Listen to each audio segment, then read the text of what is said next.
This is Lisa from Mobile Tech Review, and we're going to talk about laptops from Photoshop and Lightroom for you photographer types out there. There's a lot of articles on the web that are absolutely terrible. I mean, ones that are telling you to buy a big old Alienware to edit photos. This doesn't make sense. So we're going to save you some weight in your backpack, hundreds of dollars hopefully, and a little bit of time, so you'll know what kind of machine you should actually look for. Now, obviously, what I'm suggesting here, there's going to be a range of sizes and a range of prices, and it's also going to depend on whether you're a hobbyist, which a lot of people are doing their photography, or if you're a professional. If you're a professional, you're probably going to want to spend more money. You're going to want a bigger display, a more powerful laptop in general, because you're doing it for 40 hours or more a week. Anyway, first off, your average 13.3-inch Ultrabook, screen size aside as to whether or not that's ideal for photo editing, with a quad-core 15-watt CPU, that's an Intel 8th generation Ultrabook U series CPU, not the gaming laptop mobile workstation ones, with Intel integrated graphics, is perfectly fine for Photoshop these days and for Lightroom as well. It's really, the performance is quite good there. Now, in terms of core count, 4 is a lot of cores, and it's good enough. And some people in the old days would say, oh, Photoshop only uses 1 core, or maybe 2. Well, it's been years since that's true. And you can watch the activity monitor on your laptop if you have Photoshop and more than 2 cores already. And you can see that Photoshop is going to use more cores. It tops off around 4. So those 6-core laptops that are coming out, law of diminishing returns there. But anyway, 4 is sufficient enough. It's really about the clock speed. And today's Ultrabook CPUs can spend a lot of time in turbo boost mode, which means keeping performance high. When it comes to dedicated graphics, for video editing, that's a thing. For photo editing, less so. Yeah, you will get a performance boost, certainly for certain filters and some operations, but we're talking you're saving 1 second on an operation, or a tenth of a second. Compare that tenth of a second of your life to spending $500 more to get rid of that tenth of a second. And unless you're a professional who is doing this 1,000 times a week, it's probably not going to be worth it.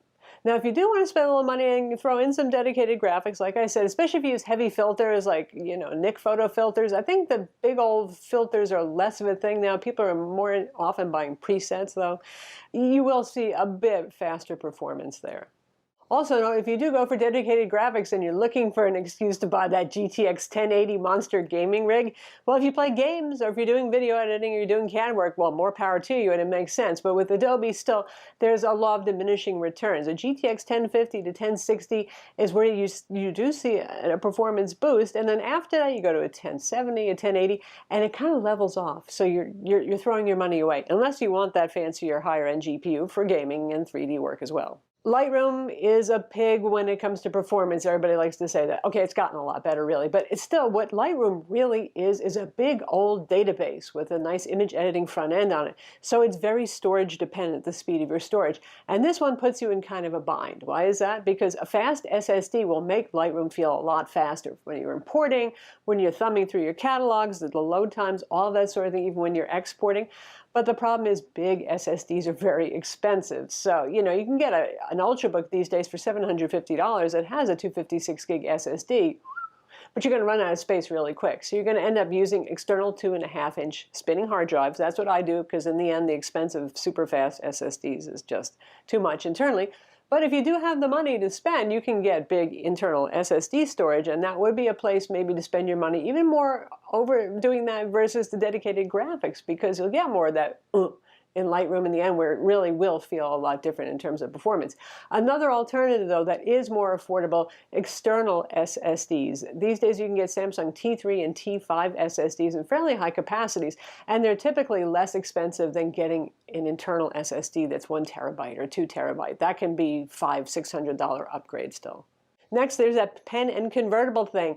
And for video editing, not so much. But for photo editing, it is just awesome sauce. Let me tell you, when you're doing that spot healing tool in Photoshop or in Lightroom, you want to draw your radial filter on there. There's nothing more awesome than being able to do that with a pen. Now, you can use your fingers, certainly, but your finger is often blocking, especially if you're doing a spot healing tool thing. So if you can flip it, you can make it into a tablet, and you can use the pen. It really will make editing a lot more fun. Granted, you could hook up a USB external tablet like a Wacom and Tuos, but then that's one more thing you're carrying in your bag. And I'm assuming you bought a laptop instead of a desktop for this project because you wanted to move it around. Plus, it is nicer to edit directly on the image on screen instead of indirectly on a USB tablet that sits on your desk.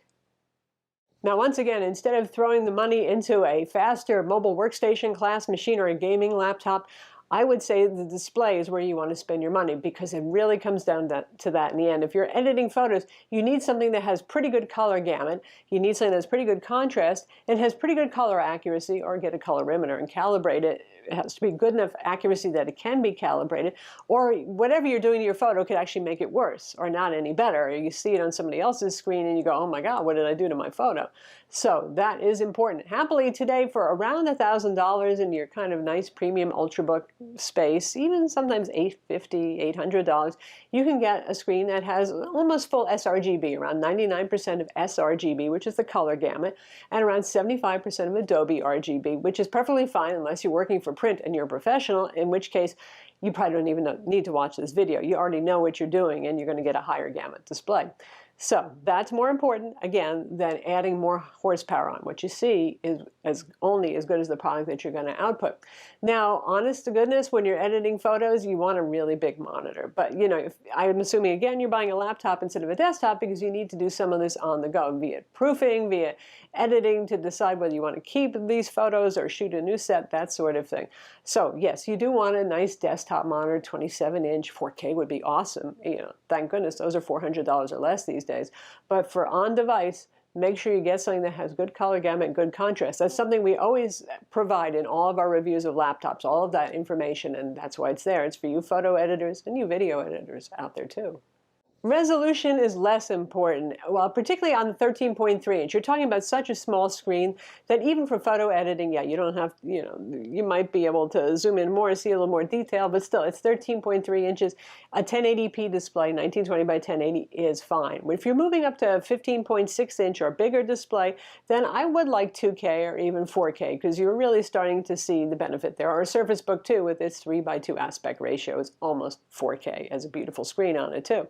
So worry a little less about the resolution for your small screen, but do go for something higher if you can, if you're going with that 15-inch.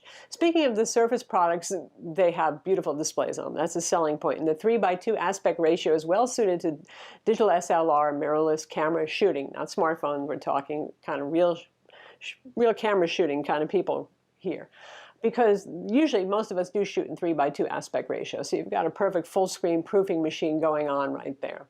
So some of my picks, and this doesn't mean these are the only ones, but this is just an example of some of the nice machines out there, starting at the least expensive and going up in price and also in size, that you might want to consider for photo editing.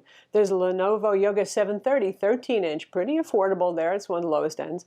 The Dell XPS 13, you can go with the 1080p model with the Core i5. Granted, it's not a convertible, so you don't get to use a pen on the screen, but it's still a very nice and speedy machine with good performance that will be fine for video editing, and the 1080p display even is quite good quality. Then there's the HP Spectre X360 13-inch, and for what you get there, that's pretty reasonably priced, and you do get the pen, you get the convertible, you get a nice display. Even if you go with the 1080p display on that one, you get one that's perfectly nice for proofing your photos, certainly. If you got a little more money to spend, there's a Lenovo ThinkPad X1 Yoga with that HDR display. We're talking super wide color gamut on that. Also excellent contrast ratio.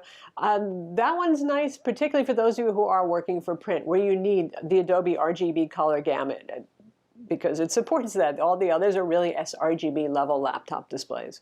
If you want even more performance or a bigger screen or both together, there's the HP Spectre X360 15-inch with Kaby Lake G and AMD Vega graphics. We reviewed that one just recently. Likewise, the Dell XPS 15 2-in-1, which has the same Kaby Lake G and AMD Vega graphics inside. Both of those offer 4K display options that are just superb, lovely things. So you got the best of all worlds there. You've got more performance in there, you've got the better resolution, and you've got the pen support as well. And again, Microsoft Surface products are good. The Surface laptop even, because it supports the pen and it has a high resolution, very good quality 3:2 aspect ratio display. Just make sure that you get that upgrade to full Windows 10 on it, because Photoshop and Lightroom are full programs. Then there's the Surface Book 2, whether it's the 13 or the 15-inch, excellent choices. And boy, you get some killer NVIDIA graphics in there. If you want to do some video editing too, that'll be particularly helpful there. Excellent performance on those. Avoid the 13-inch base model of the Surface Book 2, because that's really last year's tech. Dual-core CPUs, oh, yeah, not what we're talking about here. And again, we're getting at the expensive end here when we talk about these things. The regular Microsoft Surface Pro 2017, I wouldn't recommend it at this point because, well, number one, personally, I find 12 inches too small for seriously editing photos. And proofing when you're on the road, yeah, and that's about it. But that one's still stuck in dual core land. Wait for Microsoft to update that one.